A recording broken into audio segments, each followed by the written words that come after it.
નમસ્કાર વિદ્યાર્થી મિત્રો, લાસ્ટ લેક્ચરમાં આપણે સ્વાધ્યાયનો દાખલા નંબર 6.1, 6.2 અને 6.3 નો અભ્યાસ કરી ચૂક્યા છીએ. જ્યારે આજના લેક્ચરમાં આપણે ત્યારબાદના સ્વાધ્યાયના દાખલાઓનો અભ્યાસ કરવાના છીએ. તો વિદ્યાર્થી મિત્રો, સૌપ્રથમ આપણે જોઈએ સ્વાધ્યાયનો દાખલા નંબર 6.4, જેમાં તમને શું કહે છે તો કે રેખીય સરળાવર્ત ગતિ કરતા એક કણ માટે સ્થિતિ ઊર્જા વિધેય v of x kx2/2 આપેલ છે. જ્યાં k દોલકનો બળ અચળાંક છે, k બરાબર 0.5 ન્યૂટન પર મીટર માટે v of x વિરુદ્ધ x નો આલેખ આકૃતિ 6.12 માં દર્શાવ્યો છે. દર્શાવો કે આ સ્થિતિમાં 1 જૂલ જેટલી કુલ ઊર્જા ધરાવતો ગતિ કરતો કણ x બરાબર ±2 મીટર પહોંચે એટલે પાછો જ ફરવો જોઈએ. તો વિદ્યાર્થી મિત્રો, અહીંયા તમને રેખીય સરળાવર્ત ગતિ કરતા કોઈ કણની વાત કરેલી છે. એટલે જે કાંઈ કણ છે તે આ કોઈ આપણે x અક્ષ કહી દઈએ,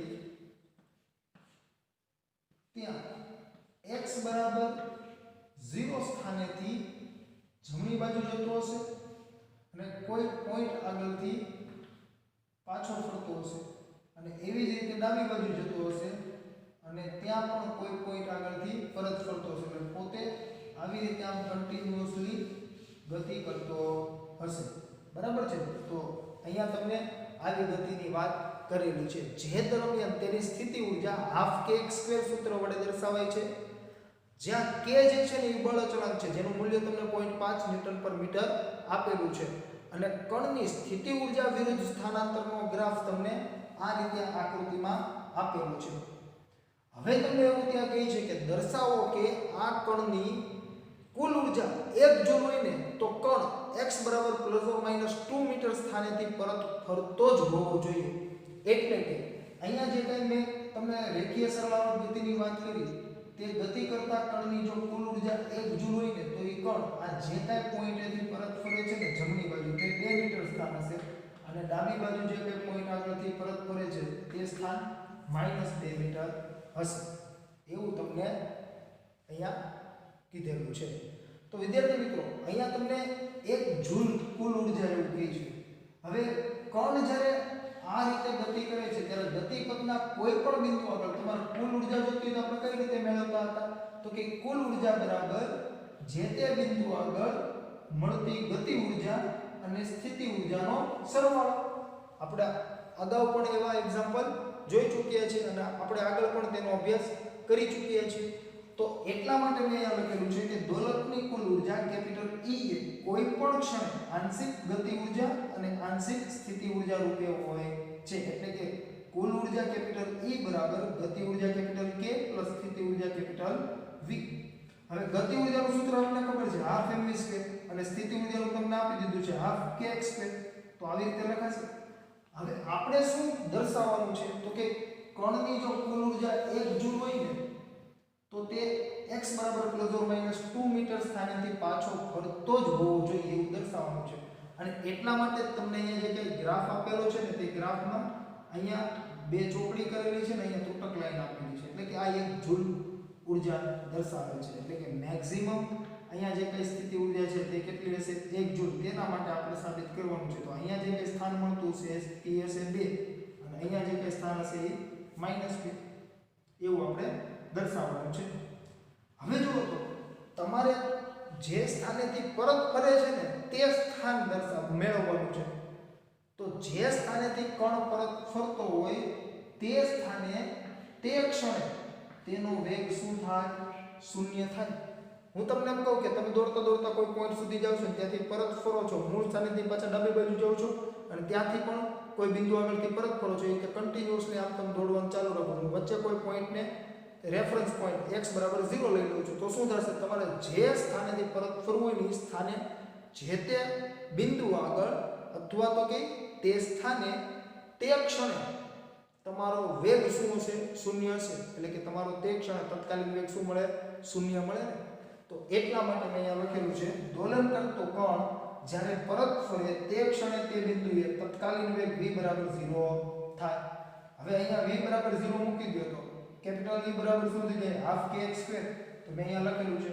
હવે તમારે જે કંઈ x મેળવવાનું છે એ કોના માટે મેળવવાનું છે? તો કે કણની કુલ ઊર્જા 1 જૂલ હોય એના માટે. તો કેપિટલ E બરાબર શું કરી દઈએ તો કે એક કે તમને આપી દીધો છે 0.5 અને x સ્ક્વેર એનું હવે જો તો 0.5 એટલે શું થઈ ગયું હાફ જ થયું ને તો અહીંયા તમને શું મળે જો તો 1 ½ ગુણ્યા હાફ x સ્ક્વેર 1/2 into 1/2 એટલે શું થઈ ગયું 1/4 હવે 4 આ સાઈડ જશે એટલે x સ્ક્વેર બરાબર 4 તો x બરાબર શું થઈ જાય ±2 મીટર બરાબર છે તો આ થઈ ગઈ સાબિતી કે જ્યારે કણ પરત ફરે છે ને 1 જૂલ કુલ ઊર્જા ધરાવતો કણ ત્યારે તેનું સ્થાન જમણી બાજુ 2 મીટર હોય અને ડાબી બાજુ -2 મીટર હોય બરાબર છે કે તે અહીંયા આપણે શું કન્ડિશન લીધી તો કે v 0 બરાબર છે એટલે v 0 ક્યાં હોય તો કે જે બિંદુ આગળથી પરત ફરતો હોય તે બિંદુ આગળ જ હોય બરાબર તો આ રીતે તમે આ એક્ઝામ્પલ સોલ્વ કરી શકો ત્યારબાદ વિદ્યાર્થી મિત્રો હવે આપણે વાત કરીએ સ્વાધ્યાયના દાખલા નંબર 6.5 ની તો સ્વાધ્યાયનો દાખલા નંબર 6.5 જે છે એમાં તમને 4 કિસ્સાઓ માટે પૂછેલું છે તો આપણે 1 બાય 1 એક કિસ્સાઓ જોઈએ તો એમાં તમને શું કહે છે તો કે જવાબ આપો કિસ્સો A રોકેટનું અસ્ત્ર ઉડાન દરમિયાન ઘર્ષણના કારણે સળગી ઉઠે છે કોના ભોગે સળગવા માટે જરૂરી ઉષ્મા ઊર્જા મળે છે રોકેટ કે વાતાવરણના હવે જો તો અહીંયા તમને એવું કહી છે કે રોકેટનું અસ્ત્ર ઉડાન દરમિયાન ઘર્ષણના કારણે સળગી ઉઠે છે તો કોના ભોગે જરૂરી ઉષ્મા ઊર્જા મળતી હશે રોકેટના ભોગે કે વાતાવરણના તો અહીંયા આન્સર થશે રોકેટના ભોગે અથવા તો કે રોકેટ દ્વારા જ મળતી હશે કેમ તો કે જ્યારે કોઈ રોકેટ ઉડ્ડયન કરી રહ્યું છે સમજજો અહીંયા હું તમને એમ કહું કે આવું કોઈ રોકેટ છે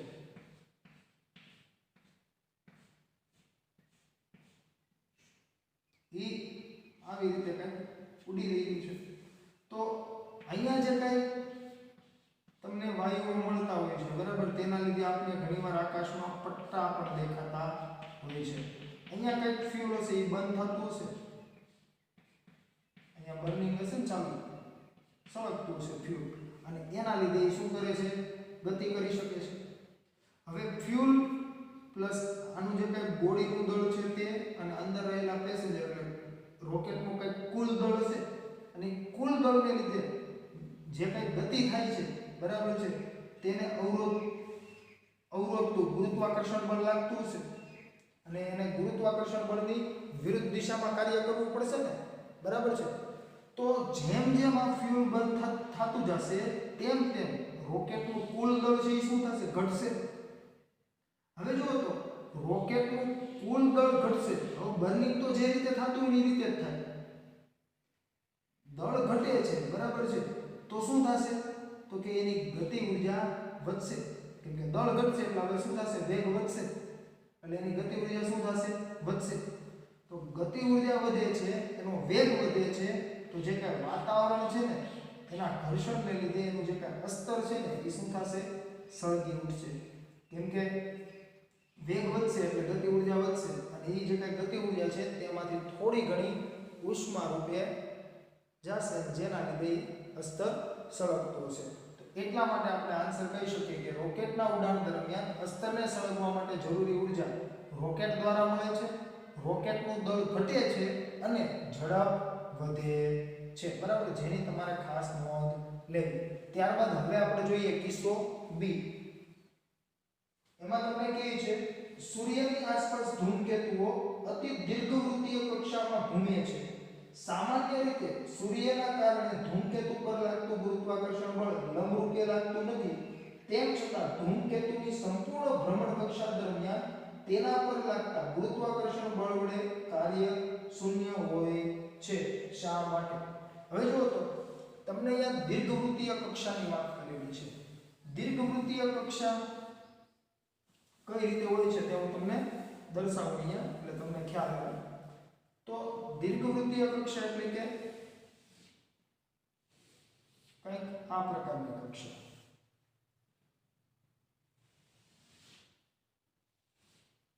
સૂર્યની આસપાસ ધૂમકેતુ આવી અતિ દીર્ઘવૃત્તીય કક્ષામાં ભ્રમણ કરે છે અને આ જે દીર્ઘવૃત્ત છે ને એને બે કેન્દ્રો હોય, એક અહીંયા હોય ને એક અહીંયા હોય, બરાબર. સપોઝ કે આપણે આ કેન્દ્ર પર સૂર્ય છે એવું લઈએ, બરાબર, અને અહીંયા કોઈ ધૂમકેતુ છે, સમજો. તો સૂર્યનું ગુરુત્વાકર્ષણ બળ કઈ દિશામાં હશે? આ દિશામાં. આ ગ્રેવિટેશન ફોર્સની આપણે શું કરી દીધી? દિશા દર્શાવી. આ દિશામાં હશે. હવે આ જે કઈ ધૂમકેતુ છે ને એનો વેગ કઈ દિશામાં હશે? સ્પર્શકની દિશામાં જોઈએ. આ શું થઈ ગયો? v. તો અહીંયા કઈ એંગલ બનતો છે, આ એંગલને હું કહી દઉં થીટા. એવી જ રીતે જેમ જેમ તમે આમ આગળ જતા જશો, બરાબર છે, એટલે જો અહીંયા તમને કીધું હતું ગુરુત્વાકર્ષણ બળ લંબરૂપે નથી અને લાગતું પણ નથી, તમે જોઈ શકો છો, બરાબર. હવે જો તો આ જે કાંઈ પોઈન્ટ આગળ ધૂમકેતુ છે એક્ઝેક્ટ તેની સામેનો પોઈન્ટ લો, એટલે કે હવે ધૂમકેતુ અહીંયા પહોંચે છે ગતિ કરતો કરતો. તમને તો સંપૂર્ણ ભ્રમણ કક્ષાની વાત કરેલી છે ને, આખું એક ભ્રમણ કરે એ દરમિયાન કીધેલું છે. તો ત્યારે ગુરુત્વાકર્ષણ બળ કઈ દિશામાં હશે? તો કે કેન્દ્ર તરફ જ હશે. તો આ પોઈન્ટ આગળ જ્યારે પહોંચશે ત્યારે વેગની દિશા આ તરફ થઈ ગઈ. હવે બંને વચ્ચેનો ખૂણો તો કે હવે થીટા ને હવે કેટલો છે? ફાઈ હશે. તો જો તો હું આને આમ આગળ ખેંચીશ બળની દિશાને, બરાબર છે. તો આ જે કાંઈ મને એંગલ મળતો છે ને એ થીટા જશે, અને એવી જ રીતે હું અહીંયા આને ખેંચીશ તો મને અહીંયા ફાઈ મળતો હશે. એટલા માટે આ બંને કેન્દ્રમાંથી પસાર થતી જો તમે અક્ષ ડ્રો કરો ને તો આ ભાગમાં તમને જે કંઈ કાર્ય મળશે, બરાબર, તેના કરતાં વિરુદ્ધ કાર્ય તમને આ ભાગમાં મળશે. એટલે સામસામા કાર્ય શું થઈ જતા હશે? નાબૂદ થઈ જતા હશે. એટલે થતું કુલ કાર્ય શું થઈ જતું હશે? શૂન્ય થઈ જતું હશે, બરાબર છે. અને જો આમાં તમારે એવું બીજું કાંઈ નથી કેવું તો ગુરુત્વાકર્ષણ બળ જે કાંઈ છે એ કેવું બળ છે?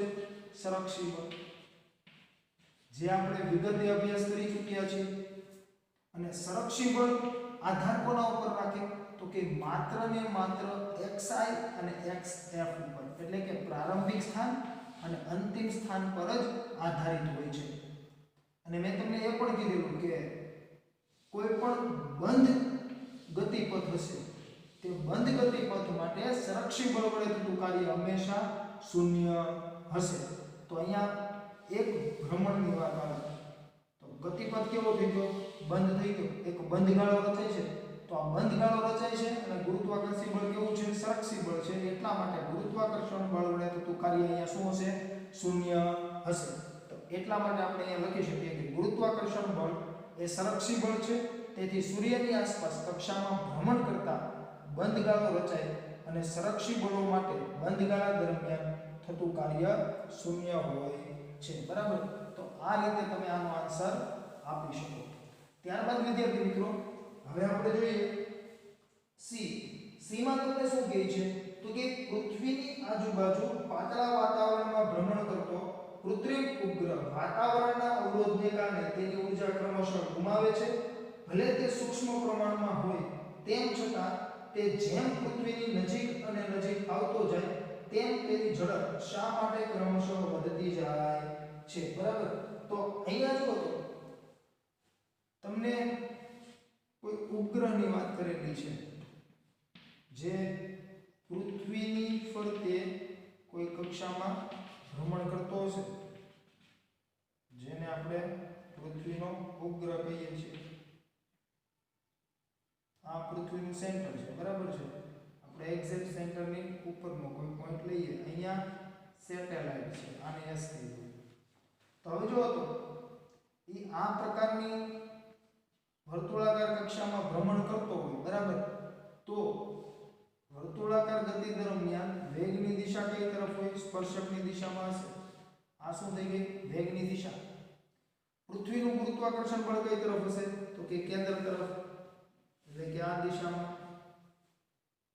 હવે તમને અહીંયા અવરોધક બળનો ઉલ્લેખ કરેલો છે. ત્યાં જો તમને કીધું છે કે પાતળા વાતાવરણમાં ભ્રમણ કરતો કૃત્રિમ ઉપગ્રહ વાતાવરણના અવરોધને કારણે તેની ઊર્જા ક્રમશઃ ગુમાવે છે.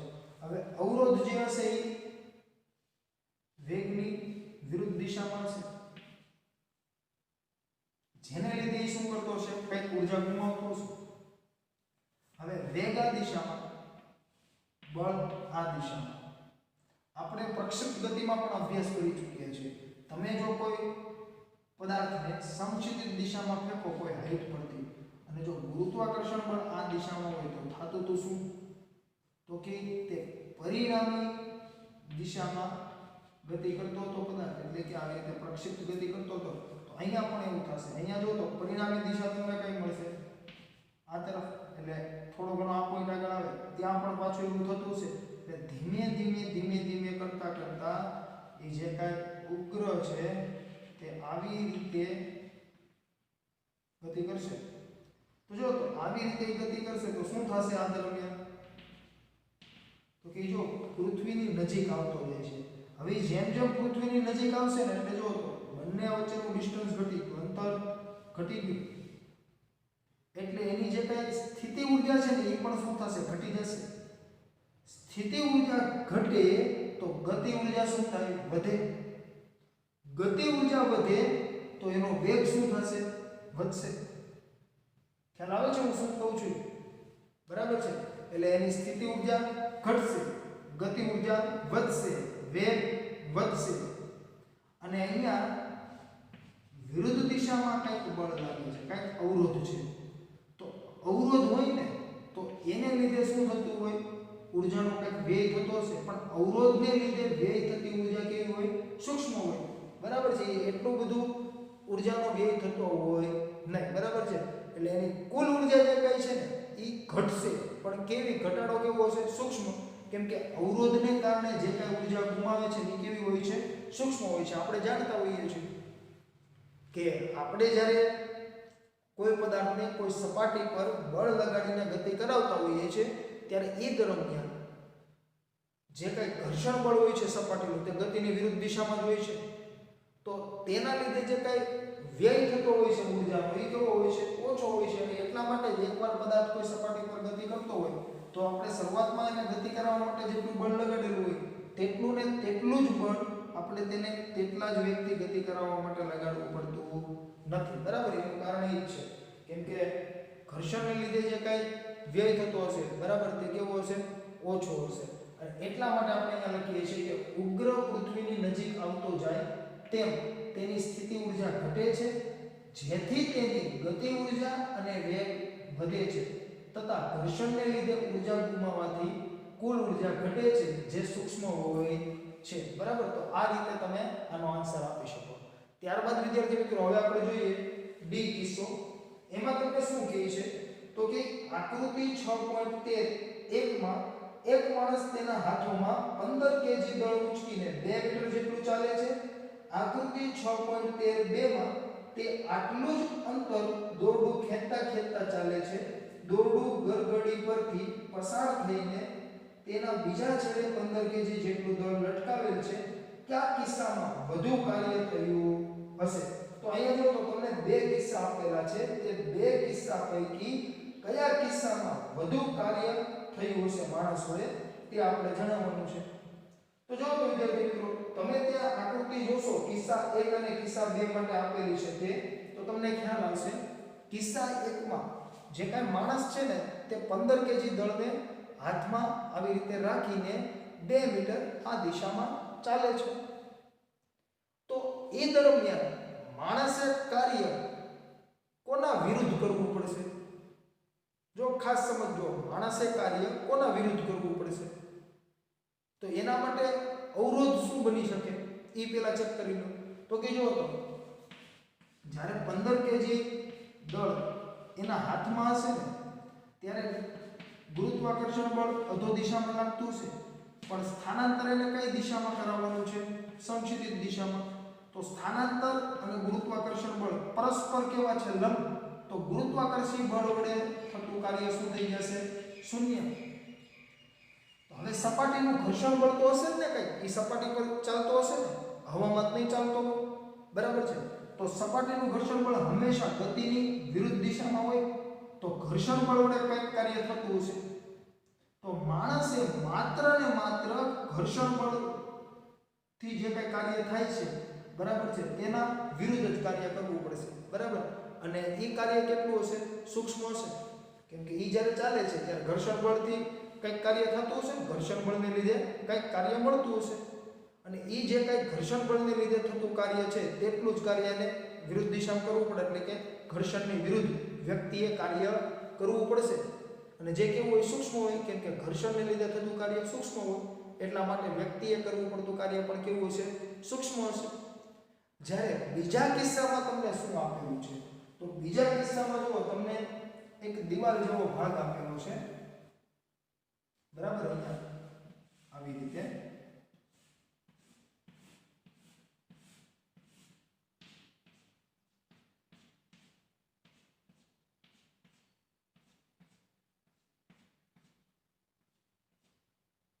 અને ત્યાં જો તમને પુલી આપેલી છે, એટલે કે ગરગડી આપેલી છે અહીંયા,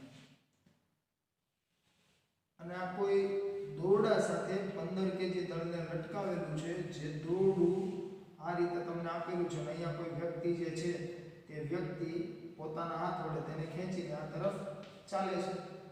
તો વ્યક્તિ અહીંયા જે કંઈ બળ લગાડે છે અને એ જે કંઈ બળને લીધે થતું કાર્ય હશે, બરાબર, એ કોના વિરુદ્ધ હશે? જો ચેક કરો તો હમણાં મેં તમને કીધું, આપણે જે પેલો કિસ્સો લીધો ને એમાં એને ગુરુત્વાકર્ષણ બળ વિરુદ્ધ કે કાર્ય કરવું જ નહોતું પડ્યું. શું કરવા? કેમ કે ગુરુત્વાકર્ષણ બળ વડે થતું કાર્ય શું હશે? શૂન્ય. ખાલી માત્ર ને માત્ર એને ઘર્ષણ બળ વડે જે કંઈ કાર્ય થતું હતું ને એના વિરુદ્ધ એને કાર્ય કરવું પડતું હતું, અથવા તો કે ઘર્ષણ બળને લીધે જે કંઈ કાર્ય થયું, બરાબર છે, એના વિરુદ્ધ એને કાર્ય કર્યું ખરું.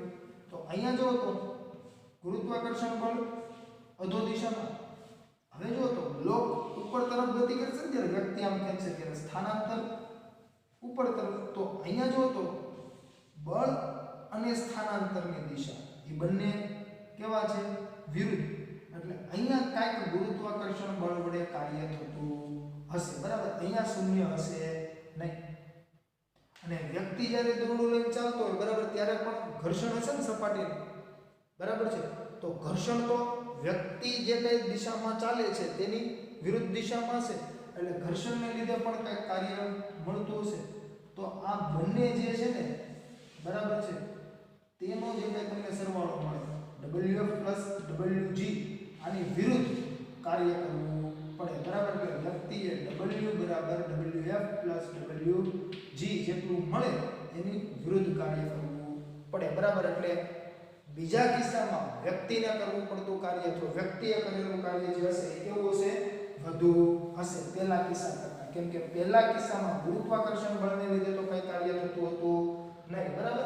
એટલા માટે મેં અહીંયા લખેલું છે D માં, કિસ્સા 1 માટે ગુરુત્વાકર્ષણ બળ વડે કાર્ય થતું નથી, કારણ કે 2 મીટર સ્થાનાંતર સમક્ષિતિજ દિશામાં અને પદાર્થનું વજન અધો દિશામાં બંને પરસ્પર લંબ છે. માત્ર ઘર્ષણ વિરુદ્ધ કાર્ય થાય છે. એટલે માણસ જે કંઈ કાર્ય કરે છે એ ઘર્ષણ વિરુદ્ધ જ કરે છે, કેમ કે ગુરુત્વાકર્ષણ બળને લીધે તો કોઈ કાર્ય મળવાનું નથી. એટલે વ્યક્તિએ માત્ર ને માત્ર ઘર્ષણ વિરુદ્ધ જ કાર્ય કરવાનું. જે મેં તમને કીધું કેવું હોય? સૂક્ષ્મ હોય. જ્યારે કિસ્સા 2 માં ગુરુત્વાકર્ષણ બળ વિરુદ્ધ કાર્ય થાય છે, જે ઘર્ષણ વિરુદ્ધ થતા કાર્ય ઉપરાંત છે. કેમ અહીંયા મેં આવું લખ્યું છે? તો કે અહીંયા આપણે માત્ર એવું કીધું હતું કે ઘર્ષણ વિરુદ્ધ જ કાર્ય કરવાનું છે. અહીંયા ઘર્ષણ વિરુદ્ધ તો કાર્ય કરવાનું જ છે કિસ્સા 2 માં, સાથે સાથે ગુરુત્વાકર્ષણ બળ વિરુદ્ધ પણ કાર્ય કરવું પડશે. આથી કુલ કાર્ય W = WG + WF થાય, જે કિસ્સા 1 માં થતા કાર્ય કરતા વધારે છે, બરાબર. તો આવી રીતે તમે આનો આન્સર આપી શકો. ત્યારબાદ વિદ્યાર્થી મિત્રો, હવે આપણે જોઈએ સ્વાધ્યાયનો દાખલા નંબર 6.6. એમાં તમને શું કહે છે? તો કે સાચા વિકલ્પ નીચે લીટી કરો અને ત્યાં તમને 4 પ્રશ્નો આપેલા છે ABCD સ્વરૂપે, જે આપણે 1 by 1 જોતા જઈએ. તો એમાં તમને કહે છે, જ્યારે સંરક્ષિત પદાર્થ પર ધન કાર્ય કરે છે ત્યારે પદાર્થની સ્થિતિ ઊર્જા વધે છે, ઘટે છે કે અચળ રહે છે? તો જો તો અહીંયા સંરક્ષિત પદાર્થ પર ધન કાર્ય કરે ને ત્યારે તમને સ્થિતિ ઊર્જા માટે પૂછેલું છે. હવે સંરક્ષિત બળની વાત આવે તો આપણે કહેતા હતા F = -du/dx. તો F × dx = -du લખાશે. હવે બંને બાજુ ઇન્ટિગ્રેશન લઈ લો તો અહીંયા xi થી xf, અહીંયા 0 to u, તો આ શું થઈ ગયું? W, આ શું થઈ ગયું? -12, બરાબર. તો 1 નું સંકલન શું થઈ જાય? જે તે ચલ. તો માઈનસ યુ, તો તમે કહી શકો ને કે સ્થિતિ ઊર્જામાં શું થતો હશે? ઘટાડો થતો હશે, બરાબર? ત્યાં ઋણ નિશાની ઘટાડો સૂચવે છે. અથવા તમે સંરક્ષી બળ માટે એવું પણ કહી શકો, આપણે સ્થિતિ ઊર્જા વખતે અભ્યાસ કરી ચૂક્યા છીએ કે delta you is equals to minus W, જ્યાં ડબલ્યુ જે છે એ સંરક્ષી બળ વડે થતું કાર્ય હશે, બરાબર? તો જો તમે ત્યાં પ્લસ ડબલ્યુ લ્યો તો અહીંયા શું થઈ જશે? માઈનસ ડેલ્ટા યુ, એટલે યુએફ માઈનસ યુઆઈ ની જગ્યાએ યુઆઈ માઈનસ યુએફ થઈ ગયું. તો એનો મતલબ શું થઈ ગયો? તો કે સ્થિતિ ઊર્જામાં શું થતું હશે? ઘટાડો થતો હશે, બરાબર? એટલા માટે આપણે અહીંયા લખી શકીએ કે સંરક્ષી બળ વડે થતું કાર્ય એ સ્થિતિ ઊર્જાના ફેરફારના ઋણ મૂલ્ય જેટલું હોય છે. તેથી જ્યારે થતું કાર્ય ધન હોય ત્યારે સ્થિતિ ઊર્જા ઘટે છે. ત્યારબાદ હવે આપણે જોઈએ બી. બીમાં તમને કહે છે પદાર્થ વડે ઘર્ષણ વિરુદ્ધ થયેલું કાર્ય હંમેશા તેની ગતિ ઊર્જા કે સ્થિતિ ઊર્જાના ઘટાડામાં પરિણમે છે. હવે જો તો પદાર્થ વડે ઘર્ષણ વિરુદ્ધ થયેલું કાર્ય ગતિ ઊર્જાના ઘટાડામાં પરિણમે કે પછી સ્થિતિ ઊર્જાના ઘટાડામાં પરિણમે? તો વિદ્યાર્થી મિત્રો, આપણે જાણીએ છીએ કે ઘર્ષણ જે છે તે હંમેશા સપાટીની સાપેક્ષે ગતિની વિરુદ્ધ દિશામાં જ લાગતું હશે. અને એટલા માટે પદાર્થ વડે જ્યારે ઘર્ષણ વિરુદ્ધ કાર્ય થશે ને ત્યારે ઘર્ષણને લીધે શું થતું હોય છે? તો કે પદાર્થના વેગમાં ઘટાડો થતો હોય છે. અને એના લીધે જ તેની ગતિ ઊર્જામાં શું થતો હશે? ઘટાડો થતો હશે, બરાબર? એવું આપણે કહી શકીએ. કેમ કે ગતિ ઊર્જા કેપિટલ K બરાબર હાફ mv² થાય. જો v ઘટતો હોય તો K પણ ઘટે જ ને, ગતિ ઊર્જા ઘટે. એટલા માટે આપણે અહીંયા લખી શકીએ કે ઘર્ષણ હંમેશા સપાટીની સાપેક્ષે ગતિની વિરુદ્ધ દિશામાં લાગતું હોવાથી પદાર્થ વડે ઘર્ષણ વિરુદ્ધ થયેલ કાર્ય હંમેશા તેની ગતિ ઊર્જાના ઘટાડામાં પરિણમે છે. ત્યાં તમારે સપાટીની સાપેક્ષે એવું ખાસ લખવું જરૂરી છે, બરાબર છે? કેમ કે ઘર્ષણ જે છે એ સપાટીને લીધે જ હોય છે. ત્યારબાદ હવે આપણે જોઈએ સી, જેમાં તમને કહે છે વધુ કણ ધરાવતા તંત્રના કુલ વેગમાનમાં થતા ફેરફારનો દર બાહ્ય બળ કે તંત્ર પરના આંતરિક બળોના સરવાળાને સપ્રમાણ હોય છે. તો જો તો વિદ્યાર્થી મિત્રો, ત્યાં તમને એવું કહે છે વધુ કણ ધરાવતા તંત્રના કુલ વેગમાનમાં થતા ફેરફારનો દર. હવે એ બાહ્ય બળના સપ્રમાણમાં હોય કે કુલ આંતરિક બળના સપ્રમાણમાં હોય? તો આપણે જ્યારે ન્યૂટનના ગતિના બીજા નિયમનો અભ્યાસ કરેલો ત્યારે મેં તમને એનું સ્ટેટમેન્ટ અથવા તો કે કથન કીધેલું હતું. કથન શું હતું? તો કે પદાર્થના વેગમાનમાં થતા ફેરફારનો દર તેના પર લાગુ પાડેલ પરિણામી બાહ્ય બળના સપ્રમાણમાં અને તેની દિશામાં હોય છે. અને જ્યાં આપણે ન્યૂટનના ગતિના બીજા નિયમ પરથી F બરાબર m સૂત્ર પણ મળતું હતું, ત્યાં આપણે કહેતા હતા જો A = 0 તો F = 0, જો F = 0 તો A = 0. અને એ ન્યૂટનના ગતિના પહેલા નિયમનું પાલન કરે છે, જ્યાં F જે છે એ ચોખ્ખું બળ અથવા તો કે પરિણામી બાહ્ય બળ હોય છે અને A જે છે એ ચોખ્ખો પ્રવેગ હોય છે, બરાબર? અને ત્યાં આપણે જે ખાસ કિસ્સાઓ જોયેલા તેમાં લાસ્ટ કિસ્સામાં આપણે કીધેલું પણ અને ત્યાં મેં તમને સમજાવેલું પણ હતું કે કોઈ પણ તંત્રની વાત થતી હશે તો આપણે તંત્ર પર લાગતા માત્ર ને માત્ર બાહ્ય બળોને ધ્યાનમાં લઈશું. કેમ કે એના જે કંઈ આંતરિક બળો છે ને તે પરસ્પર હંમેશા નાબૂદ થઈ જતા હોય છે, એટલે પરિણામી આંતરિક બળ તમને શૂન્ય મળતું હોય છે, બરાબર? તો એટલા માટે અહીંયા આપણે કહી શકીએ કે માત્ર બાહ્ય બળથી જ વેગમાનમાં ફેરફાર સંભવી શકે છે, કારણ કે કણોના તંત્ર પરનું પરિણામી આંતરિક બળ શૂન્ય હોય છે, બરાબર? એટલે તે ખાસ તમારે ધ્યાને લેવું. ત્યારબાદ વિદ્યાર્થી મિત્રો, હવે આપણે જોઈએ ડી, જેમાં તમને કહે છે બે પદાર્થોની અસ્થિતિસ્થાપક અથડામણમાં જે રાશિઓ અથડામણ પછી બદલાતી નથી તે કુલ ગતિ ઊર્જા, કુલ રેખીય વેગમાન, બે પદાર્થો વડે બનતા તંત્રની કુલ ઊર્જા છે.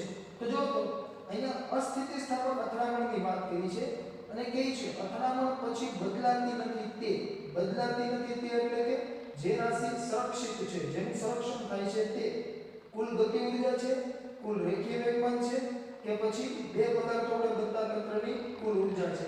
તો જો તો અસ્થિતિસ્થાપક અથડામણ હોય તો આપણે ખબર જ છે કુલ ગતિ ઊર્જાનું સંરક્ષણ થાય નહીં. તો હવે વધ્યું કોણ? તો કે કુલ રેખીય વેગમાન. તો કુલ રેખીય વેગમાનનું તો સંરક્ષણ થતું જ હોય છે, જે આપણે જાણીએ છીએ. પણ વિદ્યાર્થી મિત્રો, હમણાં જે આપણે ન્યૂટનના ગતિના બીજા નિયમની વાત કરી કે F = dp/dt, સમજજો હવે ખાસ જો આ વસ્તુ F = dp/dt. આ શું છે? વેગમાનમાં થતા ફેરફારનો દર. જે સૂક્ષ્મ હશે dp/dt લખ્યું છે એટલે delta p by delta t લખી દો બરાબર છે તો થોડું ઘણું હશે વધુ મૂલ્ય હવે જો આ પરિણામી બાહ્ય બળ હોય જેને હું શૂન્ય કહી દઉં તો શું થઈ ગયું dp/dt 0 પરિણામી બાહ્ય બળ જો શૂન્ય હોય તો dp/dt 0 હવે જો તો dt ને આ સાઈડ લાવી દો તો dp 0 આવું થઈ ગયું તો જો તો વેગમાનનો ફેરફાર શું થઈ ગયો શૂન્ય વેગમાનનો ફેરફાર શૂન્ય ક્યારે હોય તો કે અંતિમ ને પ્રારંભિક બે સરખા હોય તો જ શૂન્ય મળે ને વેગમાનમાં થતો ફેરફાર એટલે કે કુલ પ્રારંભિક વેગમાન બરાબર કુલ અંતિમ વેગમાન હોય તો જ તમને ફેરફાર શું મળે શૂન્ય મળે બરાબર તો એટલા માટે જો કુલ રેખીય વેગમાનના સંરક્ષણની વાત કરતા હોય તો આપણે એવું કહેવું પડે કે તેના પરનું પરિણામી બાહ્ય બળ શું હશે શૂન્ય હશે અને એટલા માટે જ્યારે આપણે વેગમાન સંરક્ષણની સાબિતી આપેલી વેગમાન સંરક્ષણના નિયમની બરાબર ત્યારે તમને કીધેલું કે ન્યૂટનના ગતિના ત્રીજા નિયમ મુજબ અને બીજા નિયમ મુજબ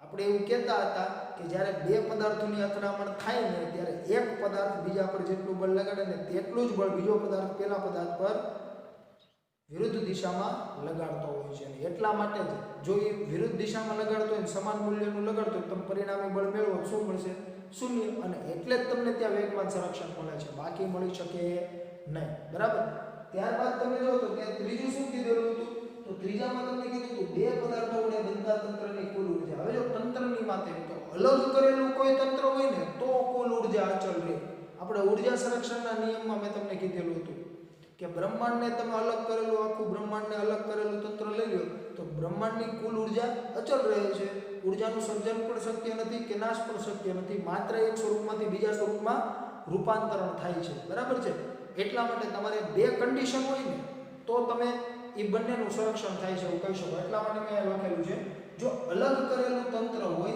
અને પરિણામી બાહ્ય બળ શૂન્ય હોય તો અસ્થિતિસ્થાપક અથડામણ બાદ તંત્રનું કુલ રેખીય વેગમાન અને કુલ ઊર્જાનું સંરક્ષણ થાય છે તો આ રીતે તમે સ્વાધ્યાયનો દાખલા નંબર 6.6 છે તેના આન્સર આપી શકો એટલે ડી માં બે આન્સર થયા એક તો કુલ રેખીય વેગમાન અને બીજું કુલ ઊર્જાનું સંરક્ષણ બરાબર હવે ત્યારબાદ આપણે જોઈએ સ્વાધ્યાયનો દાખલા નંબર 6.7 જેમાં તમને કહે છે આપેલું વિધાન સાચું છે કે ખોટું તે દર્શાવો તમારા જવાબ માટે કારણ આપો ત્યાં તમે જો તો એબીસીડી સ્વરૂપે ચાર પ્રશ્નો આપેલા છે જે આપણે વન બાય વન જોતા જઈએ સૌપ્રથમ જોઈએ એ એમાં તમને કીધું છે બે પદાર્થોની સ્થિતિસ્થાપક અથડામણમાં દરેક પદાર્થના વેગમાન અને ઊર્જાનું સંરક્ષણ થાય છે જો આ વિધાન જે છે ને ખોટું છે જો તમે એને ધ્યાનપૂર્વક વાંચો તો તમને ખ્યાલ આવશે નહીતર તમે ઉતાવળેથી જો વાંચો તો કહી દેશો સાચું છે કેમ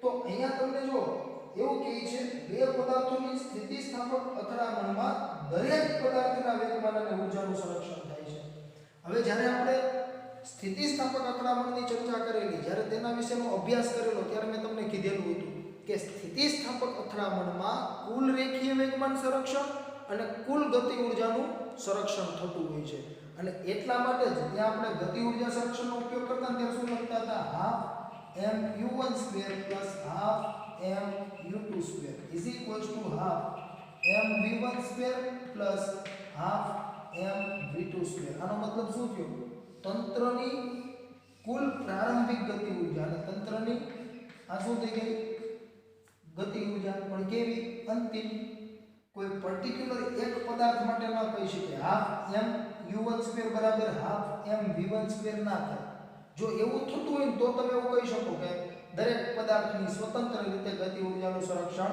થાય છે બરાબર એટલે ત્યાં આપણે તંત્રની વાત કરતા હતા ત્યાં સ્વતંત્ર રીતે તમે કોઈ પદાર્થ માટે કંઈ કહેતા હતા નહીં બરાબર તો એટલે આપેલું વિધાન કેવું છે ખોટું છે એટલે તમે લખી શકો વિધાન ખોટું છે કારણ કે તંત્રનું કુલ વેગમાન અને તંત્રની કુલ ઊર્જા અચળ હોય છે દરેક પદાર્થની વ્યક્તિગત નહીં અને જો મેં તમને આજે ઉદાહરણ આપ્યું ગતિ ઊર્જા લખ્યું એવી રીતે આપણે વેગમાનમાં લખતા હતા ને m1u1 m2u2 બરાબર m1v1 m2v2 આવી રીતે લખતા હતા અને ત્યાં આ 0 હોય બરાબર તો આપણે એને કાઢી નાખતા હતા તો m1u1 બરાબર આવું લખતા હતા તે m1u1 બરાબર m1v1 એવું નતા લખતા બરાબર એટલે એટલે ખાસ આ સમજજો કે વિધાન ખોટું છે, કારણ કે તંત્રનું કુલ વેગમાન અને તંત્રની કુલ ઉર્જા અચળ હોય છે, દરેક પદાર્થની વ્યક્તિગત નહીં. બરાબર. ત્યારબાદ જોઈએ બી. એમાં તમને શું કહે છે તો કે પદાર્થ પર લાગતા કોઈ પણ પ્રકારના આંતરિક કે બાહ્ય બળોની હાજરીમાં પણ તંત્રની કુલ આંતરિક ઉર્જાનું સંરક્ષણ થાય છે. હમણાં જો તો આપણે આંતરિક ઉર્જામાં કીધેલું કે આંતરિક ઉર્જાનું સંરક્ષણ જે છે તે દર વખતે થાય એવું જરૂરી નથી. કેમ? કેમ કે ઘણીવાર અમુક બળો એવા લાગતા હોય કે જેને લીધે ઉર્જાનો અમુક ભાગ જે છે આંતરિક ઉર્જાનો તે ઉષ્મા રૂપે વ્યય થતો હોય. બરાબર. એટલા માટે તમે અહીંયા કહી શકો કે વિધાન ખોટું છે, કારણ કે અમુક બળની અસર હેઠળ તંત્રની ઉર્જા પરિસરમાં ઉષ્મા રૂપે વ્યય થાય છે. તેથી કુલ આંતરિક ઉર્જાનું હંમેશા સંરક્ષણ થાય નહીં. બરાબર છે. જનરલી વધુ કિસ્સાઓમાં સંરક્ષણ થતું હોય છે, પરંતુ ક્યારેક ક્યારેક અમુક બળની અસર હેઠળ તમને એવું જોવા મળતું હોય છે કે એમાં ઉર્જાનો વ્યય થતો હોય છે. બરાબર. ત્યારબાદ હવે આપણે જોઈએ સી, જેમાં તમને કહે છે પદાર્થની બંધ માર્ગ પરની ગતિ દરમિયાન કુદરતમાંના દરેક પ્રકારના બળ માટે થયેલ કાર્ય શૂન્ય હોય છે. જો તો જ્યારે બંધ ગતિ પથ હોય અથવા કોઈ બંધ ગાળો હોય તો માત્ર ને માત્ર સંરક્ષી બળ વડે થતું કાર્ય જ શૂન્ય હોય, અસંરક્ષી બળ વડે થતું કાર્ય શૂન્ય હોય નહીં. જે મેં તમને જ્યારે સંરક્ષી બળ અને અસંરક્ષી બળનો અભ્યાસ કરાવેલો ત્યારે મેં તમને પ્રૂવ કરીને બતાવેલું હતું કે ગુરુત્વાકર્ષણ બળ માટે જો બંધ ગતિપથ હોય તો થયેલું કાર્ય શું હતું? શૂન્ય હતું. જ્યારે ઘર્ષણ બળ માટે બંધ ગતિપથ માટે થયેલું કાર્ય શૂન્ય મળે નહીં. બરાબર છે. કેમ કે ઘર્ષણ બળ જે છે એ અસંરક્ષી બળ છે અને ગુરુત્વાકર્ષણ બળ જે છે એ સંરક્ષી બળ છે. તો એટલા માટે કુદરતમાં રહેલ દરેક બળ માટે તમે એવું ના કહી શકો, માત્ર ને માત્ર સંરક્ષી બળ માટે જ આપણે તેવું કહી શકીએ. એટલા માટે મેં આ લખેલું છે વિધાન ખોટું છે, કારણ કે પદાર્થની બંધ માર્ગ પરની ગતિ દરમિયાન માત્ર સંરક્ષી બળ માટે થયેલ કાર્ય શૂન્ય હોય, ઘર્ષણ જેવા અસંરક્ષી બળ માટે થયેલ કાર્ય શૂન્ય ન હોય. બરાબર. તો અહીંયા પણ આપેલું વિધાન કેવું થશે? ખોટું થશે. ત્યારબાદ હવે જોઈએ ડી, જેમાં તમને કહે છે અસ્થિતિસ્થાપક અથડામણમાં તંત્રની અંતિમ ગતિ ઉર્જા હંમેશા તેની પ્રારંભિક ગતિ ઉર્જા કરતાં ઓછી હોય છે. હવે જો તો વિદ્યાર્થી મિત્રો અહીંયા તમને એવું કહે છે અસ્થિતિસ્થાપક અથડામણમાં તંત્રની અંતિમ ગતિ ઉર્જા હંમેશા તેની પ્રારંભિક ગતિ ઉર્જા કરતાં ઓછી હોય છે. આપણે જે કંઈ અભ્યાસ કરીએ છીએ ને એ જડત્વીય નિર્દેશ પ્રેમનો અભ્યાસ કરીએ છીએ. બરાબર છે. તો જડત્વીય નિર્દેશ પ્રેમમાં તમે જો જોશો તો તમને એમ જ લાગશે કે આ રેડી છે, સાચું જ છે. બરાબર. પરંતુ અજડત્વીય નિર્દેશ પ્રેમને જો તમે ધ્યાને લો, બરાબર છે, અથવા તમે એવું કહી શકો કે અમુક નિર્દેશ પ્રેમમાં એવું થતું હોય છે. બરાબર. કે તમને જે કાંઈ અંતિમ ગતિ ઉર્જા છે એ પ્રારંભિક કરતાં વધુ મળે. શું કરવા? જો સમજાવો. આપણે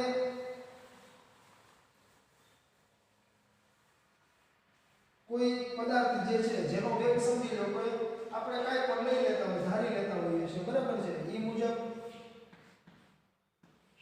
આનો વેગ u છે. સમજો હવે. આનો વેગ u છે અને આ જે કંઈ છે ને એ સ્થિર છે. હવે હું તમને એમ કહું કે બંને જે છે તે કંઈક વેગથી ગતિ કરવાના છે, જે શું છે? v છે. તો આપણે આના માટે શું કહેશું? Half mu square. આના માટે શું કહેશું? Half mv square. આપણે જ્યારે ઝડપીય નિર્દેશ પ્રેમની વાત કરતા હોય, બરાબર છે, તમે જ્યારે સ્થિર છો ત્યારની વાત છે.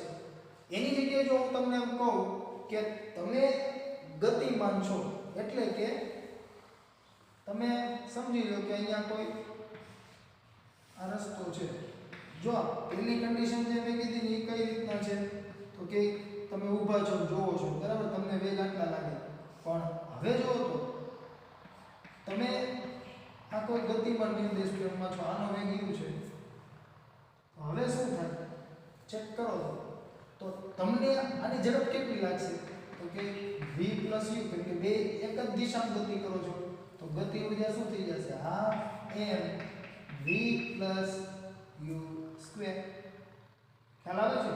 એટલા માટે અમુક નિર્દેશ પ્રેમ જે છે એ નિર્દેશ પ્રેમમાં જો તમે ચેક કરશો ને તો તમને અંતિમ ગતિ ઉર્જા જે છે તે પ્રારંભિક ગતિ ઉર્જા કરતાં વધુ પણ મળી શકે, બરાબર. પરંતુ આપણે એવી નિર્દેશ ફ્રેમોમાં ધ્યાનમાં નથી લેતા, કેમ કે આપણે જે કંઈ એક્ઝામ્પલો આપેલા છે ને જે કંઈ ટેક્સ્ટ બુકમાં થિયરી સ્વરૂપે આપેલું છે, બરાબર, તેમાં ઝડપીય નિર્દેશ ફ્રેમ પૂરતું સીમિત છે, બરાબર. પરંતુ આપણે જ્યારે જીનીટના પ્રશ્નોની વાત કરીએ તો આપણે અઝડપીય નિર્દેશ ફ્રેમને પણ ધ્યાનમાં લેતા હતા. મેં તમને પ્રકરણ 5માં અમુક એક્ઝામ્પલ કરાવેલા હતા, ત્યારે મેં તમને કીધેલું હતું કે જો નિર્દેશ ફ્રેમ ચેન્જ થઈ જશે, બરાબર, તો તમને મળતો આન્સર પણ ચેન્જ થઈ શકે, બરાબર. અને આપણે ત્યારે ત્યાં બળની પણ વાત કરેલી હતી, સ્યુડો ફોર્સ એટલે કે આભાસી બળની. ત્યાં મેં તમને કીધેલું જ્યારે આપણે ઢોળાવાળા વક્રાકાર માર્ગની વાત કરતા હતા ત્યારે જેમ કેન્દ્રગામી બળ લાગે ને એમ એક એવું કેન્દ્ર ત્યાગી બળ પણ લાગતું હોય, બરાબર, જે ત્યાં આભાસી બળ તરીકે કાર્ય કરતું હોય છે. અને એટલા માટે જ કાર જે છે એ બળની અસર હેઠળ શું થતી હતી, બહાર તરફ ફેંકાતી હતી, વર્તુળાકાર ગતિ તરફ અંદર તરફ આવતી હતી નહીં, બરાબર. તો આ બધી વસ્તુનું તમારે ખાસ ધ્યાન રાખવું. ત્યારબાદ વિદ્યાર્થી મિત્રો હવે આપણે જોઈએ સ્વાધ્યાયનો દાખલા નંબર 6.8. એમાં તમને શું કહે છે તો કે ધ્યાનપૂર્વક કારણ આપીને જવાબ લખો. ત્યાં તમને એબીસીડી સ્વરૂપે 4 પ્રશ્નો આપેલા છે, જે આપણે 1 બાય 1 જોઈએ. સૌપ્રથમ એ જોઈએ, જેમાં કહે છે 2 બિલિયન બોલની સ્થિતિસ્થાપક અથડામણ દરમિયાન અથડામણના ટૂંકા ગાળા દરમિયાન એટલે કે જ્યારે તેઓ એકબીજાના સંપર્કમાં હોય તે દરમિયાન શું બોલની ગતિ ઊર્જાનું સંરક્ષણ થાય છે. તો જો તો વિદ્યાર્થી મિત્રો અહીંયા તમને 2 બોલની વાત કરેલી છે. આપણે કોઈ A અને કોઈ B બોલ લઈ લઈએ, જેના વેગ આ દિશામાં u1 અને u2 છે. તો જ્યારે એ બંને સ્થિતિસ્થાપક અથડામણ અનુભવે એ દરમિયાન એ સંપર્કમાં આવશે. તો એ જ્યારે સંપર્કમાં હોય ને ત્યારે ગતિ ઊર્જાનું સંરક્ષણ થાય છે કે નહીં એ આપણે કહેવાનું છે. તો એ જ્યારે સંપર્કમાં આવશે બંને બોલો ત્યારે તેનામાં કંઈક તમને વિરૂપણ જોવા મળશે અને એ વિરૂપણને લીધે તેની સ્થિતિ ઊર્જામાં વધારો થતો હશે અને ગતિ ઊર્જા જે છે તેમાં ઘટાડો થતો હોય છે.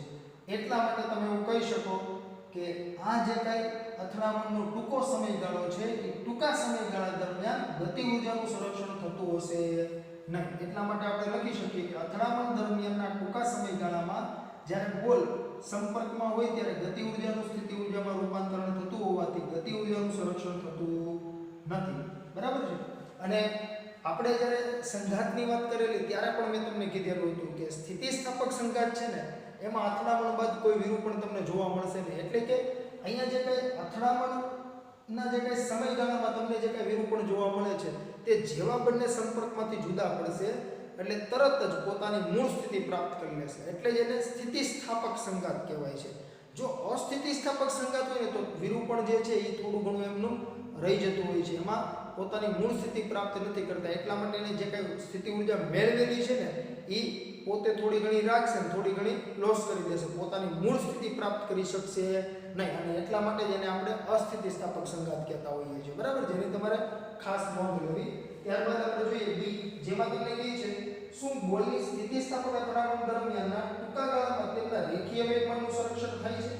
હવે જો તો આપણે જે કાંઈ અહીંયા સ્થિતિસ્થાપક સંઘાતની વાત કરી અને અથડામણના સમયગાળામાં ગતિ ઊર્જાના સંરક્ષણની વાત કરી એ મુજબ તમને અહીંયા રેખીય વેગમાનનું પૂછે છે. તો જો તો જ્યારે અથડામણ થતી હોય એ દરમિયાન એ બોલ જે છે એ બી પર આ દિશામાં બળ લગાડશે અને બી બોલ જે છે એ પર આ દિશામાં બળ લગાડશે.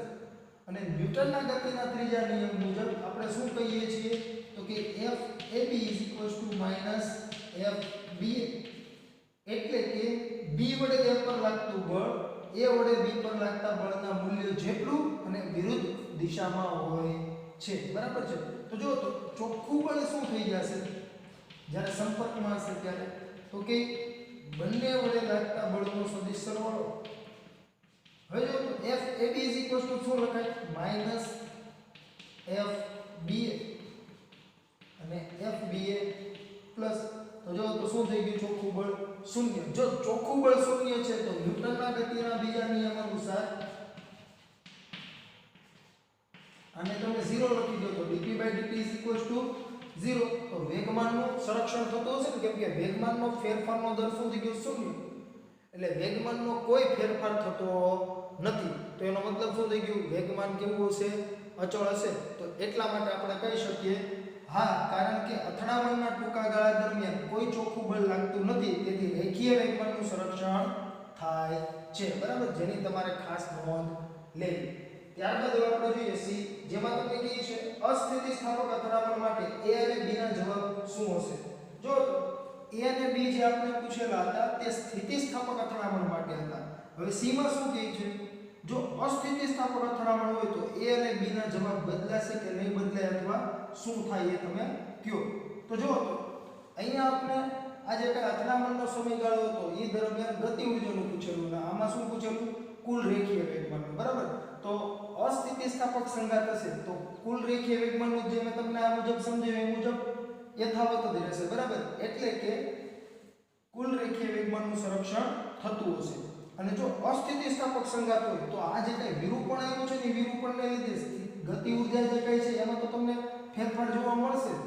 અને મેં તમને શું હમણાં કીધું હતું તો કે અસ્થિતિસ્થાપક સંઘાત હોય ને તો અથડામણ બાદ એ જે કઈ ફેરફાર થયો છે ને એ ફેરફાર રિકવર નહીં કરી શકે, ફરી પાછો મેળવી શકશે નહીં, પોતાનું મૂળ સ્થિતિ જે છે ને એ નહીં મેળવી શકે. જો સ્થિતિસ્થાપક સંઘાત હોય ને તો અથડામણ બાદ એટલે કે સંપર્ક સમયનો પૂરો થઈ જાય એટલે કે બંને જ્યારે છૂટા પડે ત્યારે પોતે પાછા પોતાના મૂળ સ્વરૂપે આવી જતા હોય છે, બરાબર છે. એટલે અસ્થિતિસ્થાપક સંઘાત હોય તો પણ ભલે, સ્થિતિસ્થાપક સંઘાત હોય તો પણ ભલે ગતિ ઉર્જાનું સંરક્ષણ થતું હશે નહીં, માત્ર ને માત્ર રેખીય વેગમાનનું સંરક્ષણ થતું હશે. ક્યારે? અથડામણના સમયગાળા દરમિયાન, બરાબર. આ જે કંઈ ટૂંકો સમયગાળો છે એ દરમિયાન. એટલા માટે અહીંયા લખેલું છે અસ્થિતિસ્થાપક અથડામણ માટે એ અને બી માં જવાબ બદલાશે નહીં, એ એમનું યથાવત રહેશે. ત્યારબાદ હવે આપણે જોઈએ ડી, જેમાં તમને કહે છે જો બે બિલિયર્ડ બોલની સ્થિતિ ઉર્જા તેમના કેન્દ્ર વચ્ચેના અંતર પર આધાર રાખતી હોય તો આ અથડામણ સ્થિતિસ્થાપક કે અસ્થિતિસ્થાપક. ત્યાં તમને જો નોંધ આપેલી છે ત્યાં કહે છે અહીં આપણે અથડામણ દરમિયાન લાગતા બળને અનુલક્ષીને સ્થિતિ ઉર્જાની વાત કરીએ છીએ, ગુરુત્વીય સ્થિતિ ઉર્જાની નહીં. એટલે જો તો સ્થિતિ ઉર્જા જે કઈ છે ને એ બે જે કઈ બોલ છે તે બોલના કેન્દ્ર વચ્ચેના અંતર પર આધારિત છે. જો તે તમને કહે છે જો બે બિલિયર્ડ બોલની સ્થિતિ ઉર્જા તેમના કેન્દ્ર વચ્ચેના અંતર પર આધાર રાખતી હોય તો આ અથડામણ સ્થિતિસ્થાપક કે અસ્થિતિસ્થાપક. એટલે પોટેન્શિયલ એનર્જી જે છે એ કેના પર આધારિત છે તો કે એ બે બિલિયર્ડ બોલ વચ્ચે જે કાંઈ બળ લાગે છે તેના પર. અને બળ જે કાંઈ છે એ આ બંને બોલના કેન્દ્ર વચ્ચેના અંતર પર આધારિત છે ને આર પર. તો જો તો બળ જ્યારે આવું કોઈ સ્થાનનું વિધેય હોય ત્યારે એ જે તે બળ છે એ કેવું બળ કહેવાય છે? સંરક્ષી બળ કહેવાય છે. આપણે જાણીએ છીએ કે માત્ર સ્થાન પર આધારિત હોય એ બળને આપણે શું કહેતા હોઈએ છીએ? સંરક્ષી બળ. ખ્યાલ આવે છે હું શું કહું છું? અને જો એ સંરક્ષી બળ હોય તો જે કાંઈ અથડામણ દરમિયાન પોટેન્શિયલ એનર્જીમાં વધારો થતો હોય છે એ ફરી પાછો રિકવર થઈ જતો હોય છે. એટલે કે જ્યારે અથડામણ પૂરી થાય ત્યારે મેં તમને કીધું ને કે મૂળ સ્વરૂપમાં પાછા પડતા હોય છે. એટલા માટે એ જે કાંઈ ત્યાં અથડામણ હોય છે તે સ્થિતિસ્થાપક ગણવામાં આવે છે. ક્યારે? જ્યારે સંરક્ષી બળ હોય ત્યારે, બરાબર છે. એટલા માટે અહીંયા લખેલું છે અથડામણ સ્થિતિસ્થાપક છે કારણ કે તેમાં સમાવેશ થતા બળો સંરક્ષી છે. કેમ સંરક્ષી છે? મેં તમને સમજાવ્યું મુજબ કે અહીંયા જે કાંઈ બળ છે એ બળ પર સ્થિતિ ઉર્જા આધારિત છે. કેમ કે તમને ત્યાં જો નોંધમાં કીધું છે અહીં આપણે અથડામણ દરમિયાન લાગતા બળને અનુલક્ષીને સ્થિતિ ઉર્જાની વાત કરીએ છીએ, ગુરુત્વીય સ્થિતિ ઉર્જાની નહીં, બરાબર. અને જે કાંઈ સ્થિતિ ઉર્જા છે તે તમને ત્યાં એવું પણ કહે છે કે બંને જે કાંઈ બોલ છે ને તેમના કેન્દ્ર વચ્ચેના અંતર પર આધારિત છે, બરાબર. એટલે બળ ડાયરેક્ટલી કોના ઉપર આધારિત થઈ ગયું? તે બંનેના કેન્દ્ર વચ્ચેના અંતર પર. તો બોલનું જેમ સ્થાન બદલાશે તેમ તેમની વચ્ચેનું અંતર બદલાશે અને ડાયરેક્ટલી સ્થાન પર આધારિત થઈ ગયું બળ. અને જે બળ સ્થાન પર આધારિત હોય એને આપણે શું કહીએ છીએ? સંરક્ષી બળ, બરાબર. એટલે તમારે ખાસ ધ્યાનમાં લેવું. અને સંરક્ષી બળ છે એટલા માટે મેં તમને સમજાવ્યું મુજબ અથડામણ કેવી થઈ જશે? સ્થિતિસ્થાપક થઈ જશે. તો વિદ્યાર્થી મિત્રો, આજના લેક્ચરમાં જો તમને કોઈ પણ જાતનો પ્રશ્ન હોય તો તમે મારો સંપર્ક કરી શકો છો. અસ્તુ, આભાર.